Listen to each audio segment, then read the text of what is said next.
Yung habang sinusuri niya yung fragment ng host na yon, ay yung fragment na yon, ang nakita niya ay hindi lamang isang laman at dugo. Natuklasan niya na yung fragment na yon ay fragment ng heart.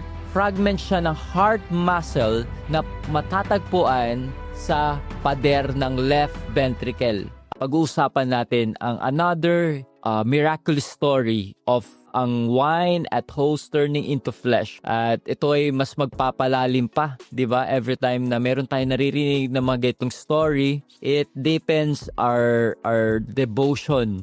It deepens our love to the Eucharist, di ba? Talagang totoo di ba? Yung paniniwala natin as Catholic, yung real presence ni Jesus sa Eucharistia. At itong kwentong ito ay tungkol sa astonishing Eucharistic miracle sa Buenos Aires. Okay, so napakaganda nitong story na to, mga ka-faith. Alam nyo, sinusubaybayan ko ang mga iba't ibang mga Eucharistic miracle, at itong nangyari na to sa Buenos Aires, Argentina, ay napakaganda nitong testimony na to na pwede pang magpatibay sa iyong pananampalataya. So, paano nga ba ito nangyari? Nag-umpisa lahat ng ito noong gabi ng August 18, 1996. Alam nyo, si Father Alejandro Peset ay nagmimisa siya sa Santa Maria Parish na matatagpuan to sa BC, matatagpuan to sa Commercial Center ng Buenos Aires. So, habang tinatapos ni Father Alejandro ang pagbibigay ng Holy Communion, ay may isang babaeng lumapit sa kanya at may kakaibang natuklasan. Nakakita siya ng isang nahulog na host, okay, discarded host. So, anong nangyari? May lumapit na isang babae dito kay Father Alejandro at meron siyang nakita na natuklasan, na meron siyang nakita na discarded host na nakalagay sa isang kandila sa likod ng simbahan. At syempre, sinunod ni Father Alejandro ang protocol ng simbahan. So, nilagay niya yung sacred host, yung discarded host na to, sa isang container na may lamang tubig. Yan naman yung common protocol. At umaasang, syempre, ilalagay nila doon, tapos magdi-dissolve yun. At ito ay nilagay sa tabernacle ng Chapel of the Blessed Sacrament.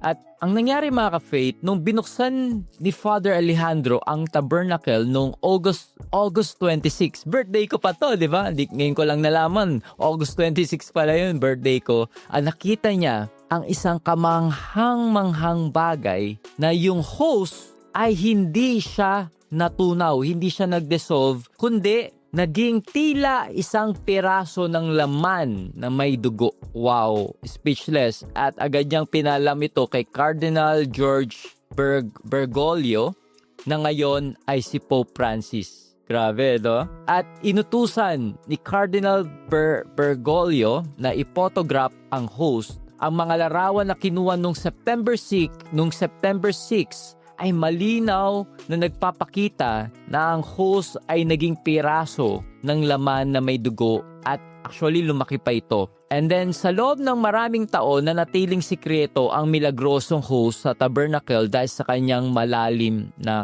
kahalagahan. So syempre, dinidiscern niya ng simbahan, hindi yan pwedeng kagad i-announce, di ba?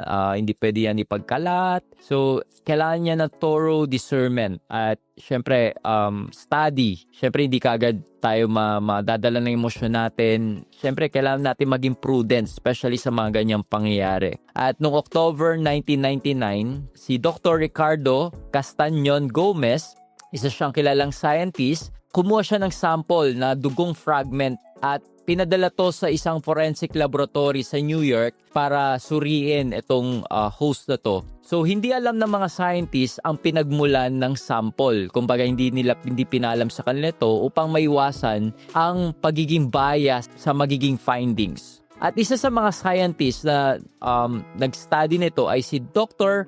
Frederick Sugiba. Isa siyang renowned cardiologist at forensic pathologist. At nakatuklas siya ng isang kamanghang-manghang bagay na yung habang sinusuri niya yung fragment ng host na yon, ay yung fragment na yon, ang nakita niya ay hindi lamang isang laman at dugo. Natuklasan niya na yung fragment na yun ay fragment ng heart. fragment siya ng heart muscle na matatagpuan sa pader ng left ventricle. Ang muscle na to ay responsable sa pagpump ng dugo sa buong katawan. Wow, amazing, di ba? Alam nyo, nung binabasa ko to, nung itong story na to, talaga namamangha ako. Paano nangyari yun? Yung host, yung fragment ng host na yun, biglang naging laman. Di ba? Real flesh and blood. At hindi lang siya basta laman. Ito ay heart muscle. So, hindi ang hirap i-debunk na ito di ba? Ang hirap sabihin, kayo mga Katoliko, superstitious kayo kung ano talaga mga kalukang pinagagawa nyo. Pero ito di ba, hindi pa nga pinalam kung saan galing Di ba yung fragment na yun para maiwasan yung findings para hindi siya maging bias. At nalaman ni Dr. Sugiba na isa siyang heart muscle. Alam nyo, sabi ni Dr. Sugiba, ang heart muscle ay nasa isang inflammatory condition at naglalaman ng maraming white blood cells at nagpapakita na ang puso ay buhay nang kinuha ang sample. Alam ko, sumasabog na yung utak nyo sa mga nalalaman nyo. Ibig sabihin, di ba, nung kinuha siya, buhay na buhay yung mismong sample na yon. Wow! Kasi daw ang white blood cell ay mabilis siyang namamatay kapag wala na sila sa isang buhay na organism. Ito ay nangangahulugan na ng heart tissue ay buhay pa nung kinuha yung sample na yon. Ang hirap arukin itong pangyayari na to. Si Mike Willis at Ron Tesoriero na dalawang Australian who witnessed the test ay sobra silang na-amaze by Dr. Sugiba's finding. At tinanong ni Willis si Dr. Sugiba how long the white blood cells would remain alive if the tissue had been kept in water. At ang naging response ni Dr. Sugiba that they would cease to exist in a matter of minutes. Minutes lang, wala na, 'di ba? Kaya nung sinabi ni Willis na ang sample ay una munang inilagay sa ordinaryong tubig sa loob ng 1 buwan at pagkatapos ay sa distilled water sa loob ng 3 taon bago to isinailalim sa pagsusuri, walang may paliwanag si Dr. Sugiba tungkol dito. At according to him, walang natural explanation paano nananatiling intact ang tissue. So, ibig sabihin, kung walang natural explanation, this is supernatural. Ito ay milagro galing sa Diyos. Ito ay isang divine intervention. Amen? At alam nyo, ano pang mas mind-blowing, nung nalaman ni Dr. Sugiba na yung sample ay mula sa isang consecrated host, sa isang unleavened bread, di ba?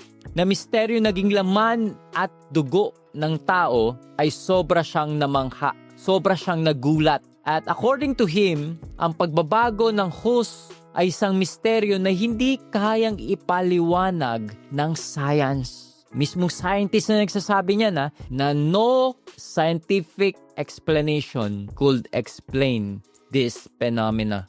Alam nyo, itong Eucharistic miracle na to ay hindi lamang isang scientificong kababalagan, kundi isang malalim na spiritual na patotoo. At sabi ni Mike Willis, when a communion host, which is bread, bleeds and becomes living human heart, it is more than just a wow moment. It is a traumatic day for science. At ito ay naglalarawan ng tunay na diwa ng milagrosong pangyayaring ito. Amen. Alam nyo, itong Eucharistic miracle na nangyari sa Buenos Aires ito ay constant reminder for all of us. 'Di ba? Sa atin, mga Katoliko, yung sinabi ni Jesus sa huling hapunan, this is my body, this is my blood. 'Di ba? This is my body, this is my blood.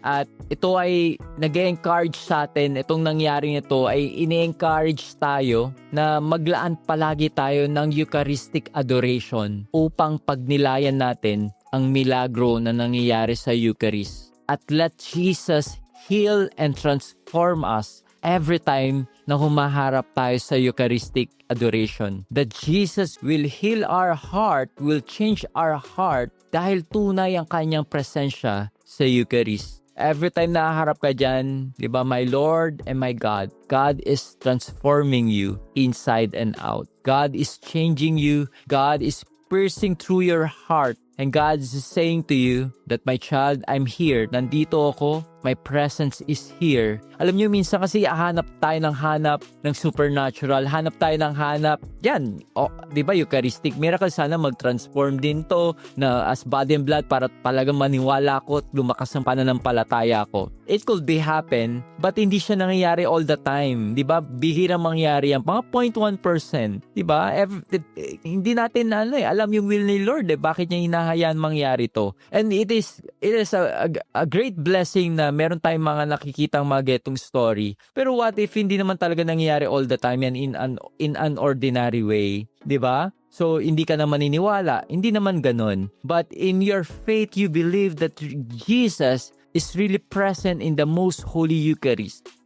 Yun yung that what's matter 'di ba? Yun yung mas magpapatibay pa ng yung pananampalataya even if hindi siya nagbabago as flesh. You walk by faith, not by sight, 'di ba? Because you cling to the word of Jesus na sinabi niya, this is my body and this is my blood. Na every time na humaharap ka sa Blessed Sacrament, 'di ba? You see Jesus. You feel His presence. That Jesus is real in the Eucharist. Amen? Na every time na nasa Eucharistic adoration ka, you feel you have a Jesus moment. Diba? Yung hindi ka na naghahanap na kung saan pa, Lord, nasan ka? Lord, parang pinabaya mo ko. Lord, you abandon me. No, God is there in the adoration chapel. God is there during Mass. Na literally, nandun yung presensya niya face to face with the Lord. And how privileged we are as Catholics na we have this very special sacrament na iniwan sa atin ni Jesus. Amen. I hope mga ka-faith na na-inspired na bless ka sa story na to, itong Eucharistic miracle sa Buenos Aires. At syempre, kailangan mo tong spread at ipagkalat itong magbuting balita na to. So, pwede mo tong i-share sa iyong mga friends and relatives. Maraming salamat mga ka-faith. God bless. Hello mga ka-faith, if you want to support the ministry of Sis Carmela, para bilhin po ang kanyang gawang beeswax candle, and kung di ka familiar dito sa beeswax candle, ito po ay sinabi ng ating mga Catholic saint regarding sa 3 days of darkness, na ito lang daw yung kind of candle na sisindi pag 3 days of darkness na. Pero ito ay isang private revelation. Okay, hindi po tayo fino-force na maniwala dito. Pero kung ikaw ay interested, mag-avail ng beeswax candles, and ang beeswax candles naman ay hindi lang naman to for 3 days of darkness. Kung titignan mo ay maraming benefit din ang beeswax candle. Kasi pure po siya at natural. So maganda siya sa environment. If you want to avail this beeswax candle, you may contact Sis Carmela dito sa number na makikita nyo dito sa screen. Okay? So, paki-text or paki-Viber na lang po siya. Gusto nating mapalapit sa Diyos, pero minsan di natin alam saan tayo hugot ng inspirasyon. Madalas tayo, di ba, pag may mga problema, madali tayong natatalo ng ating mga gulayat. Sa laki ng problema natin, hindi natin alam saan tayo hugot ng lakas. Tamang-tama, dahil meron kang pwedeng panghugutan, ang buhay ni King David. Mula shepherd boy, naging warrior at naging hari ng Israel. Pinili siya ng Diyos kahit isa siyang nobody. And guess what mga ka-faith, ikaw ay pinipili din ng Diyos at kaya mo ding talunin ang mga gulayat ng buhay mo. At sa follow-up, meron tayong pwedeng pagnilayan ang naging buhay ni King David. Sasamahan tayo ni Michael Skander, ang artistang Katoliko na gumanap sa House of David. I-download nyo na ang follow-up at sabay-sabay tayong pagnilayan ang buhay ni Haring David.